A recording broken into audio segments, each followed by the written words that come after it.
Hey guys, what's up? Darcy here at 6 Strings 9 Lives. Back for another ranking video. Haven't done one of these in a while. I think Overkill was the last one I did. This time I thought, let's do one with a little bit fewer albums than Overkill. So 10 studio albums we're going to take a look at from Dio the band. I picked up some reissues here just in the past couple of weeks or so. Been on a real Dio kick. Always loved Dio. I did lose a bit of track of Dio in the mid 90s, but I'm familiar with all these albums. And when I do a ranking, I won't do a ranking unless I can actually show you all the albums and be confident, of what I'm talking about, and give you a little bit of input on what I'm, hearing from a certain band or whatever. But so I do have all 10 studio albums to show you. And, it's coming up on 10 years that we lost Ronnie James Dio. You're sadly missed, but his music lives on. I'll tell you, he is just one of those heavy metal voices that just, it's, for me, it's up there with the Halfords and Dickinsons. I'll tell you, definitely, yes, like I said, sadly missed. I have even a few on cassette here because, each of us is different. We got into Dio at different times, but I've been fortunate enough to have followed Dio, right from seeing the video for Rainbow in the Dark on Canada's Much Music, and I was like, I got to get that album. And for the next few releases, 4 or so, I was at the record store every Friday not every Friday, but that's usually when albums got released.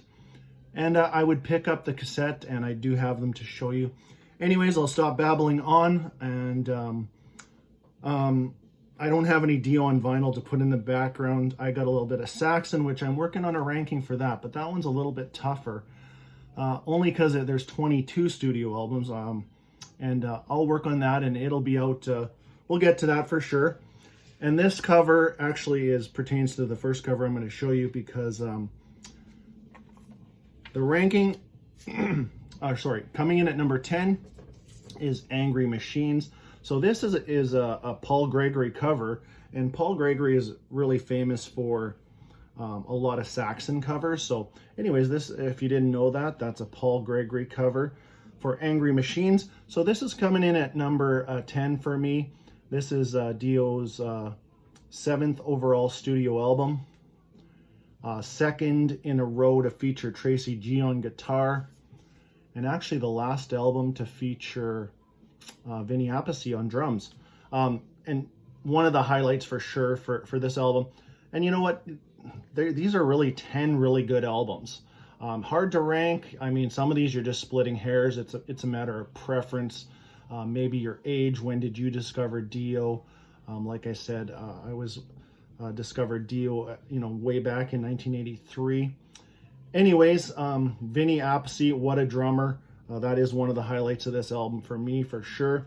And as I go through this, I'm going to tell you a little bit about who was on these albums, and I'll tell you, at least 2 or 3 favorite tracks, and some of these albums, the whole album is my favorite track, or whatever you want to say. But anyways, Institutional Man, really good song. My favorite song on this album is Hunter of the Heart. So coming in at number 10, Angry Machines.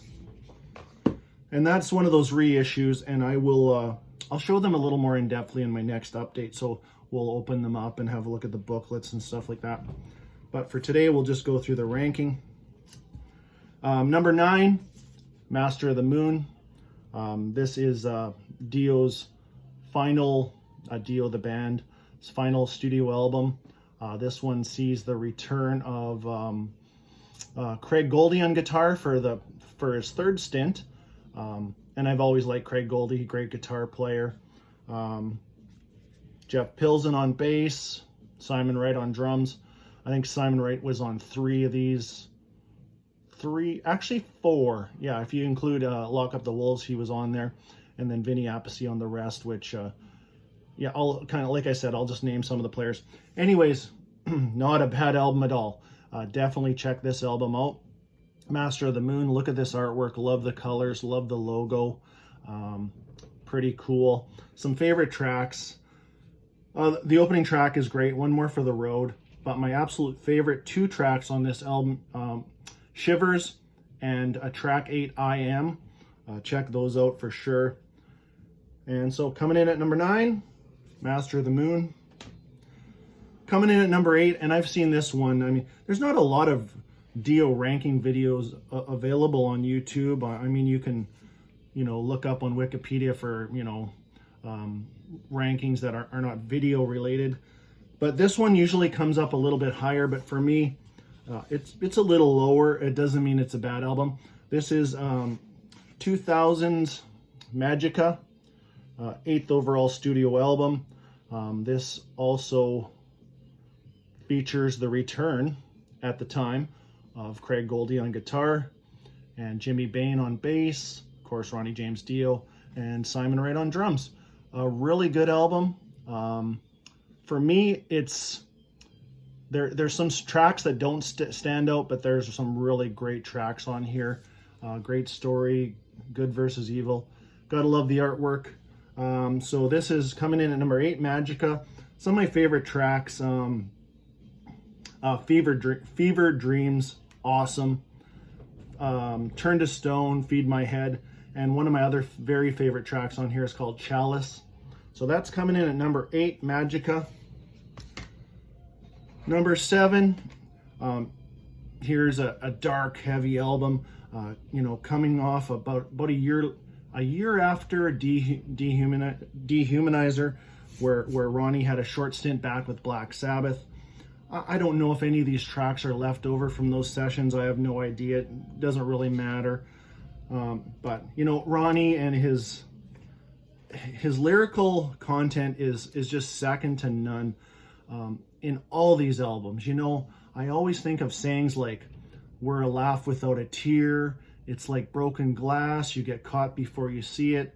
Just little nuances like that just put him in another level for lyrical content, melodies he's so good at. Anyways, moving on, number 7 coming in, Strange Highways. Just a fantastic cover. Look at this artwork. Love the logo.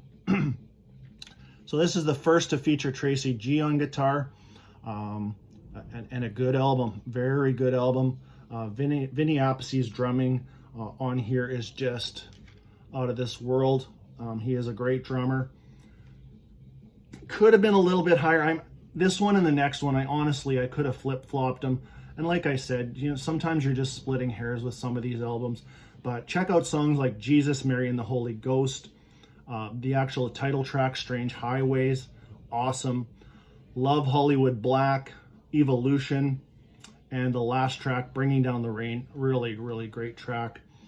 Strange Highways coming in at number 7. 6th overall studio album.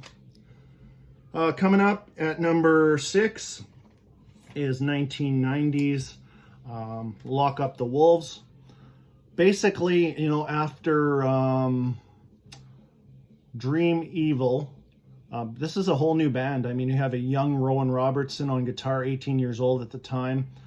I was always thinking, like, I am so jealous of this guy. He's 18 and I'm 21, and I'm doing what I'm doing, and he's in the band with Ronnie James Dio. Pretty cool. Always love the videos for Wild One and Hey Angel on Much Music. But yeah, pretty much a new band here. Actually the first album that features Simon Wright, a different bass player. Just love this album too. Like I said, Wild One, Hey Angel, Between Two Hearts, love that song. Evil on Queen Street, not really a good song, actually, to tell you the truth. Queen Street is actually a very famous street in Toronto, Ontario, Canada. I love the song Twisted, Why Are They Watching Me? And here's my original cassette for Lock Up the Wolves. So that's coming in at number 6. And yeah, got this on release day in 1990. Pretty cool. Next up, to me, is probably one of the most underrated. I would say maybe a little bit overlooked album, but it is fantastic album. And the only one to feature Doug Ulrich on guitar. But this, man, this one just grows on you. I'll tell you, it's a good album. And again, with Dio, I mean, there's not much for weakness in these 10 albums anyway. So here we go. Coming in at number 5, 9th overall studio album, 2002's Killing the Dragon. Killing the Dragon, kind of a metaphor for technology, really, and that's what I read, that Ronnie was trying to put the point across. You know, like a computer is almost like a small god, he said, and so it's very thematic. Love this original cover. I do have the reissue here, which I don't like the cover as much. Murray looks kind of, the way his teeth are showing here and stuff. But this cover is taken from a Record Store Day picture disc, I think from last year or maybe the year before, or whatever. Anyways, great album. Doug Ulrich on guitar, Jimmy Bain, Simon Wright. Like I said, okay, let's just review some of the tracks. Killing the Dragon, awesome song. Along Comes a Spider. Better in the Dark, awesome. My favorite track on here is Push. Great track called Throwaway Children, which was meant to be for like a Hearing Aid sequel. We all remember Hearing Aid, like the song Stars. You know, I still just love that. That is fantastic, Dio, and just shows off his absolutely amazing songwriting. Anyways, number 5 is Killing the Dragon, great album. And then we get into the top 4 here. You know, and I thought maybe Killing the Dragon could be a little bit above this one, and it very easily could have, but whatever. Like I said, splitting hairs. Next up is 1985's Sacred Heart, the last to feature the great Vivian Campbell. Always his work with Dio is my favorite work of his. But Sacred Heart, great album. And this one has, you know, the classic lineup of, you know, Jimmy Bain and, Vinny Appice on drums and Ronnie on vocals. And there's many great keyboard players throughout Dio too. There's, I think, 3 to 4 guys. I mean, Claude Schnell will always be my favorite. Just when I got into Dio, is like, yeah, this guy is awesome. He really adds a lot to this band. So anyways, number 4, love the song Sacred Heart, Another Lie, Rock and Roll Children. Hungry for Heaven, not the biggest fan of the song. I mean, it's good. It was featured in a movie way back in the day called Vision Quest with Matthew Modine. Like the Beat of a Heart, love it. Fallen Angel, great album. Actually, Shoot Shoot, the 9th song, not a great song really. It's kind of like, yeah, whatever, take it or leave it. So number 4, Sacred Heart. Oh yeah, and there's my original cassette. And kind of leading into the next album, there was my next favorite. After Vivian Campbell was let go after Sacred Heart, Craig Goldie came in, and here is a little EP type of album. But on here is the first track that they did with Craig Goldie called Time to Burn. Really a great song. Check this out. If you haven't checked out Intermission, it's not, like I said, it's not a studio album or anything. Just thought I'd throw that in there. That came out in actually 86, because the next album came out in, my next in the ranking came out in 87. And honestly, I don't think they missed a beat on this album. In comes Craig Goldie, taking over for Vivian Campbell. This is 1987's Dream Evil. Just a fantastic album. And yeah, not a weak track on here as far as I'm concerned. It's just a great album. Night People, Dream Evil, Love Sunset Superman, the awesome 7-minute and 10-second song, All the Fools Sailed Away. I Could Have Been a Dreamer, wraps up with When a Woman Cries. So that is coming in at number 3, Dream Evil. And there's my original cassette right here. So it's one where they turn the cover kind of sideways. So pretty cool. Bought that on release day back in '87. And the next two for me, probably, to be honest with you, will always be my favorite two. They're just solid, legendary albums from the master, Ronnie James Dio. Coming in at number 2 is The Last in Line from 1984. What can I say about this album? It's just solid, top to bottom. Love every song. There's the track listing.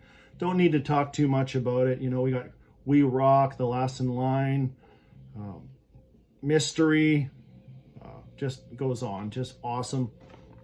And there is the good old cassette from release day back in 1984. You know, and we're in the days where, you know, albums are a little bit shorter and they're cranking out an album basically every year or 2 years at the most back then. But so you always had something to look forward to, and a year would go by pretty quick. But I remember going down on my BMX bike to the record shop and going in and getting these first few Dio albums on release day. So that was pretty cool. And of course, you know what's left, but coming in at number 1 for me is Holy Diver. Just a awesome artwork. Just this one is just Last in Line is fantastic. This is for me, like I said, number 1. Just every track on here, love it. The classic lineup of you know, Jimmy, Vinny, Vivian, Ronnie. Awesome stuff. Stand Up and Shout, Holy Diver, Gypsy, Rainbow in the Dark. Love it. I do love the keyboards on there. I think it fits so well. And there is the original cassette of mine. And yeah, so there is the Dio ranking. Hope you enjoyed that. You know, please let me know in the comments, you know, what's your top Dio albums. And I will try to get working on some more ranking videos. I got a couple ideas in mind. Saxon for one, like I said. I think I'm missing like one Motorhead album. The very first album. I think when I get that, I will tackle some Motorhead. And we'll see what else. But until next time, stay heavy.